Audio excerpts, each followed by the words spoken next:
Eu tô com uma pergunta para você aqui. Perguntar pode, produção? Vamos perguntar para ele se pode, né? Senão depois ele fala que não autorizou. Essa eu tava esperando.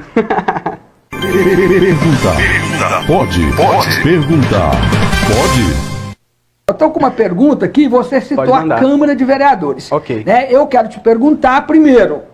Você acompanha as sessões da Câmara, como que você falou. Eu queria que você fizesse uma análise para nós da Câmara de Vereadores e dos vereadores, né, como político, não como pessoa. E a Dani Frois, mandar um abraço para ela, ela está mandando uma pergunta para você aqui, ó. Marcos Paulo, por tudo que você vê, ouve e entende, qual o principal motivo de Adib ser reeleito?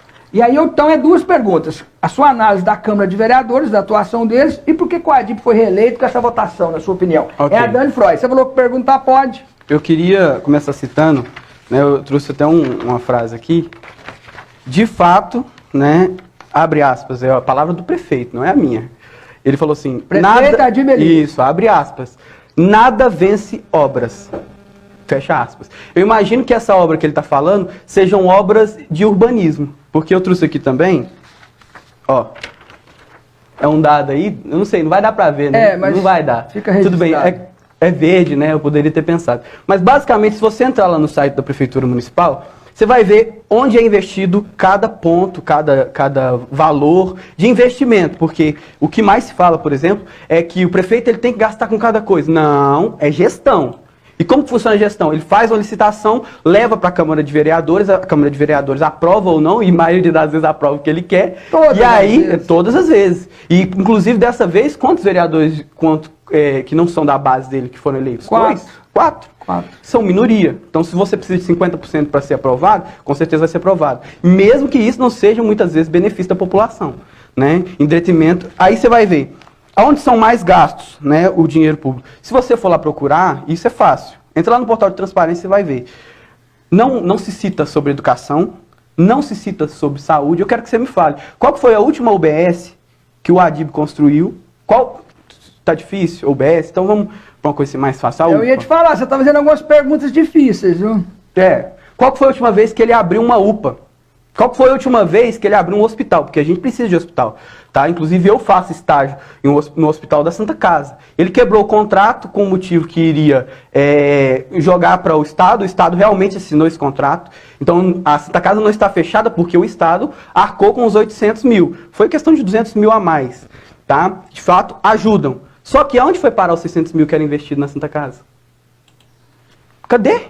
Só que aí ele fala, nada vence obras. Só se for obras de urbanismo, como abrir praça, como for asfaltar a rua. Só que o problema é que quando a gente transforma uma cidade numa beleza, só que quando eu quebro a perna num acidente de carro, ou acidente de moto, e aí o sistema de saúde não tem frota de ambulância, porque ele prometeu em 2016, eu trouxe até aqui, eu quero até abrir aspas de novo, né, no projeto, na promessa de plano de governo de 2016 foi renovar a frota de ambulância. Cadê essas frotas? Porque se alguém promete alguma coisa para mim na campanha de eleição e não cumpre, isso chama... Como é o nome? O senhor sabe. Como que é o nome? Como é que é o nome? Do crime, quando a pessoa promete uma coisa na eleição e não cumpre. Estelionato eleitoral. De fato. E aí, em 2020, parece que a pessoa que escreveu o plano de governo dele, com certeza não foi ele, só deu um Ctrl-C, Ctrl-V, porque em 2020 ele prometeu renovar a frota da Secretaria Municipal de Saúde com veículos e ambulância. Só complementou algumas coisas, mas é a mesma coisa. Então, de fato, só respondendo ela, ele ganhou porque as pessoas veem aquilo ali, o asfalto, e falam assim, isso aí o outro não fez. Mas se o outro não fez, porque ele também era ruim. E aí o Adib fez algumas coisas, falta algumas coisas, ele ganhou porque a pessoa acredita nele. Então, de fato, existem pessoas, a gente vai utilizar o fato dele já estar na máquina pública e a divisão do outro lado. Então, nenhum deles venceria porque eles se dividiram em 4. Então, em 3, né? Em 3. Então, você divide os votos em 3, junta a pandemia que a gente está vivendo, que não foi respeitado por nenhum deles, né? Nenhum deles respeitava de fato a pandemia. Né? A gente teve que ficar trancado em casa. Quem é comerciante sabe que até jogaram a culpa no comerciante. Tivemos que parar de trabalhar, fechamos as empresas. Só no estado de Goiás foi 4 mil empresas fechadas. Então imagina, se 4 mil empresas fechou, significa que gente perdeu o emprego. Aí eu te pergunto, então, Eu posso citar saúde, posso citar educação, você não vai encontrar isso lá no portal de transparência. Muito menos planos de economia para a retomada econômica da cidade de Catalão, que definitivamente, como todo o Estado e o país, foi profundamente afetada. Né? Então, ao meu ver, é por desesperança política. Por desesperança. Você está respondendo para Dani Frois que o Adib foi reeleito por desesperança política. Não tinha outra esperança. Nós temos 20 mil pessoas que votaram. 20 mil, para ser exato, eu tirei os dados exatos, são exatos aqui. 20.760 pessoas que anularam, votaram em branco ou se abstiveram. Isso por motivo da pandemia, com certeza. E pessoas que falaram, eu vou mudar. Para quê que eu vou mudar? Nenhum deles me representa ou nenhum deles tem o diferencial que eu quero, que eu procuro. Então, eu acredito que seja a mistura da pandemia que a gente está vivendo, que de fato matou pessoas, e a gente tem que aqui citar, que é importante a gente, de fato, a gente não tem que relativizar o que é fato. Tá? Pessoas morreram, né? Pessoas sofreram profundamente economicamente, mas também soma-se essa desesperança política, né? Então, eu acho que é esses dois fatores, primordialmente. E a Câmara de Vereadores? Qual que é a sua análise como cidadão quando você vai lá e vê, por exemplo, aqueles ataques, aquelas discussões? Okay. O debate na Câmara, ele é baixo, né? Ele não é um debate de alto nível. Qual que é a sua análise? Olha, eu falo assim, e aí eu quero que as pessoas me entendam. Né? Enquanto tem pessoas que criticam, por exemplo, tem um lá que não sabe falar, né? Que ele sempre fala isso. Mas você vai ver que o que não sabe falar é o único que fala em trabalhar. E é justamente isso que eu queria falar. Enquanto ele fala em trabalhar, o outro, olha aqui, eu vou abrir aspas aqui para citar algumas falas. Eu amo. E quando eu quero rir, eu não assisto comediante, eu assisto a parte de debate pessoal da Câmara, né? Principalmente que fica mais pro final. Abre aspas. Quando vejo falar que vai acabar com o 13º de salário de vereador, chego a arrepiar. O que significa? Significa que ele quer que o dinheiro público seja realmente dado a eles, vereadores, que pouco fazem, né? Porque, mas ele fez isso. É pouco.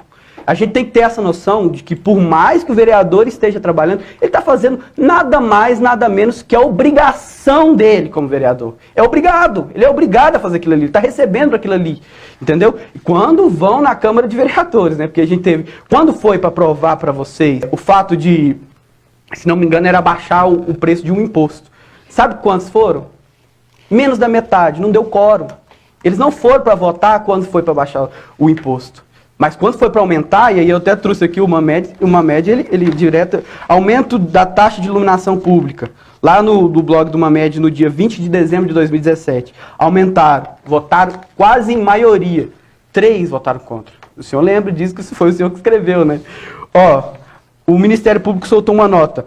Ação do Ministério Público coíbe reajuste irregular do IPTU. Por quê? Porque o prefeito falou que tinha que aumentar, os vereadores falaram, então nós vamos aumentar IPTU.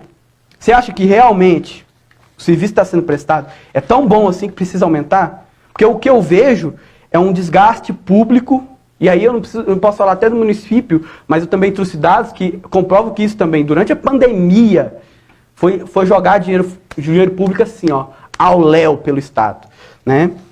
Não sei se eu não lembro direito, mas tem fala de vários deputados que falam sobre isso. E a CPI da Câmara, que aí eu acho ótimo, né? Nenhuma das CPIs tiveram resultado definitivo. Você tem o CPI da cesta básica, né? Que sumiu a cesta básica, ninguém sabe para onde foi. Aí pergunta, cadê que esses caras cobraram de novo? E você acha, Mamed, que daqui 4 anos, nesses próximos 4 anos, alguns deles vão se interessar em resolver isso aqui? Lógico que não vai. Por quê? Porque a gente teve quantos por cento de renovação? Menos de 20%. Acho que foi 24%, eu fiz essa conta ontem, 24%. CPI do crack, por quê? Porque o prefeito falou que ia dar 1 milhão, destinou, enviou, chegou, sumiu. Dinheiro público. E aí, o que é esse dinheiro público? É o meu dinheiro, é o seu dinheiro, é o seu dinheiro. Seu dinheiro, sabe esse dinheiro que você compra o seu arroz? O arroz está caro. Produto, é imposto sobre o produto. Tá tudo ali. Você pode olhar a porcentagem. Se a gente fosse deixar de pagar quanto a gente paga de imposto para esse imposto ir para o município gastar o seu dinheiro de forma irregular, porque o Ministério Público falou que foi irregular. Né? Então, CPI do crack, CPI de lote, e nenhum desses teve resultado. Então, eu acho assim, a gente tem que realmente analisar as falas deles, porque eles são pessoas influentes e eles têm poder. Eles têm poder de tirar o alimento da mesa da sua família, tirar a sua saúde, né? Porque é eles quem aprovam e quem desaprovam. E geralmente, quando a gente vai falar sobre imposto, a maioria deles aprovam e nem sequer não sabe nem debater sobre, né?